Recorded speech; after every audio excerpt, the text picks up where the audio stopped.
Hi friend, দেখুন আমরা মন্দিরের ভেতরে ঢুকলাম। এই দেখুন মন্দিরটা কত সুন্দর।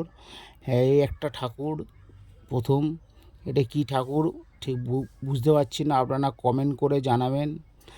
এই দেখুন মন্দির থেকে বাইরে বেরিয়ে এই দেখুন মন্দিরের বাইরেটা কি সুন্দর, সব কিছু করেছে। মন্দিরটাও খুব সুন্দর করেছে, আপনারা পারলে দেখে আসবেন। খুব সুন্দর করেছে মন্দিরের বাইরেটা। দেখুন আপনারাও দেখছি। এই দেখুন কত লোকজন ছিল। তারপরে আবার ফুল গাছ, কত কিছু গাছ আছে। এবারে আস্তে আস্তে আরেকটা মন্দিরের ভেতর প্রবেশ করব। জানি না ওটা কিসের ঠাকুর আছে। প্রবেশ করার আগেই আরেকটা ঠাকুর দেখুন কত ছোট। এবারে আরেকটা মন্দিরের ভেতর প্রবেশ করব। দেখুন জানি না কী ঠাকুর আছে, আপনাদেরকে অবশ্যই দেখাবো, শেয়ারও করব।